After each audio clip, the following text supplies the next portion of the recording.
Hey everyone, I'm back once again with another book review, and I know it's been a while since my last video, but that's because, well, I hit a pretty bad reading slump, and then when I was starting to get out of the reading slump, I I took a little trip to Colorado to see a friend of mine, and I stayed with him for a while, and I had a great time. Did a little hiking, did some sightseeing, and did a lot of fun stuff. Anyways, I won't bore you with that details. Uh, but anyways, I'm back, and today I'm going to be reviewing Richard Laymon's Island. It was originally published in 1995 by Headline Features. I believe that's what the name was.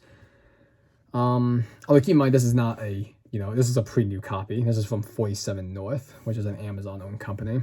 And, anyways, this review is going to be fairly,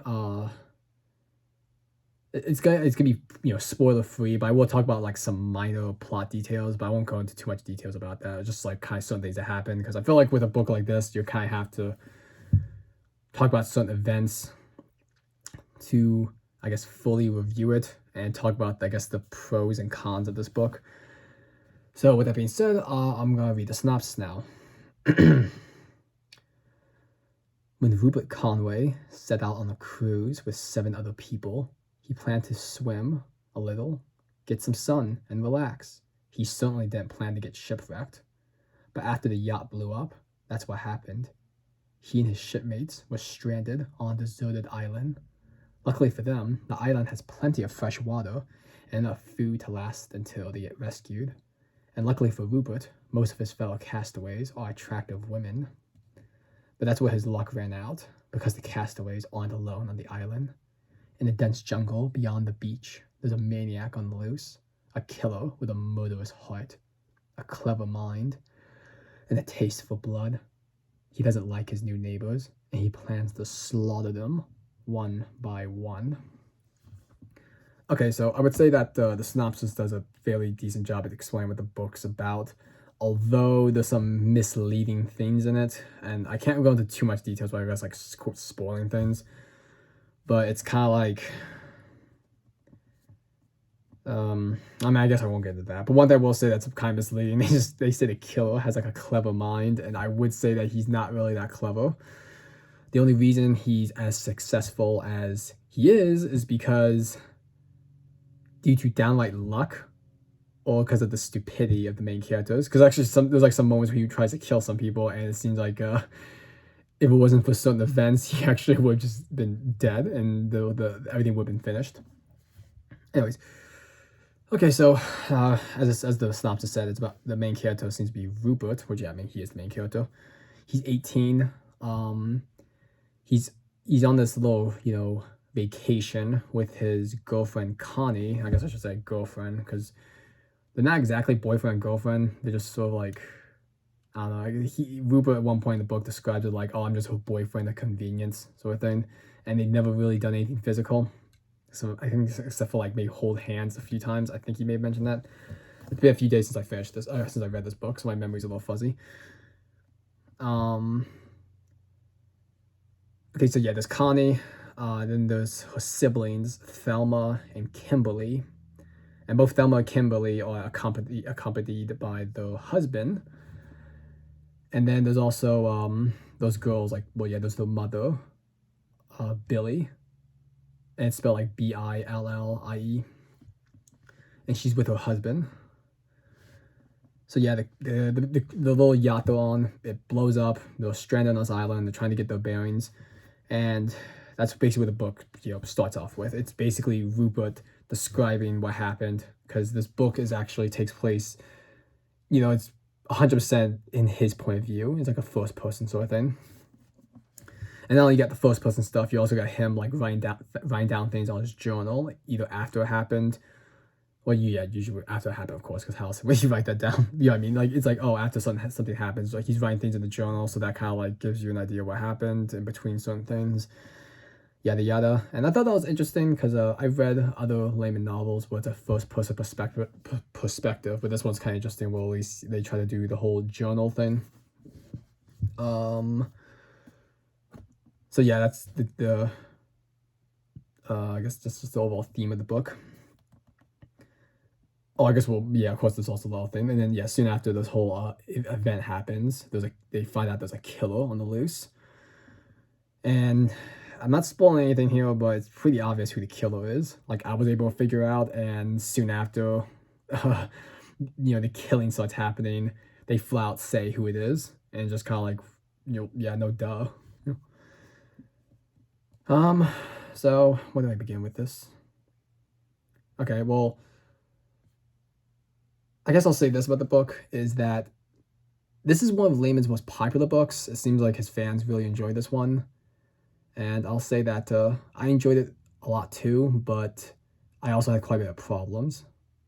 I I can see why why a lot of his fans like this book a lot because it has a lot of his tropes in it, and it has a lot of his tropes in it that they were kind of like dialed to 11, with the main one being the horny main character. In this case, it's Rupert. As I may have said, he's 18, and yeah, this kid, he's like the most, horniest main character I think I've ever read in a book. He's just constantly, you know, just observing women's like figures, especially their breasts, and it seems like every like you can't go a chapter without at least him, I guess ogling, if that's the correct word, like a woman's boobs, at least several times in a chapter. It just happens all the time, and also you might be thinking like, oh, isn't that like a lot of Richard Laymon characters, especially the main characters when they're men, which is true, but this one kind of dials it up quite a bit, like over to 11, because usually what happens in a lot of his books, like, oh, they talk about the woman's figure and like her boobs and whatever, like the first time the main character sees that woman, but this kid is like literally every chapter he's observing, like, like he keeps like talking about the woman's, like body parts several times, like, and also like when they do certain activities, like when they're like, swimming or they're walking in the jungle or other things are happening, it's always like he has to say something about that. And that was actually one thing that got kind of annoying because like, I don't mind that stuff because I enjoy Laymon's work, but it just got kind of annoying what it just seems it constantly happens. It's like, okay, I get it. But as I said, so yeah, it has that trope and has the other tropes such as characters just kind of brushing off like terrible events that happen to them, like where they get attacked or sexually assaulted or someone they know and I guess care about. I say, well, I get to that, but yeah, it's like they care about gets killed. They just kind of brush it off like it's nothing afterwards and seem like forget it even happened. That actually happens quite a bit to a lot of these characters. Like seems like soon after one of their loved ones die, they're just sort of over it. What else tropes? Oh, of course, you got we got these about killing, but also like this one's kind of like some of his other books because I feel like with a lot of the Laymon books I've read, they're either kind of a slow burn, like this one, like, oh, it starts off pretty tame for the most part, and then it just gets super crazy near the end, maybe during the last third or last quarter of the book. Or some of his other books, a case of like, oh, it just kind of starts off it's just like outrageous, brutal and crazy from start to finish. But yeah, like I said, this one's more of a slow burn. Let's see. Yeah. I guess now I'll just say I guess my general thoughts. So, yeah, I enjoyed this book. It was fun. Had some nice moments. It's just enough, fun, quick, trashy read from Laymon. Because just like a lot of his books, and even though this book is actually one of his longest books, because at least this edition is like 465 pages, you can still breeze through it pretty easily.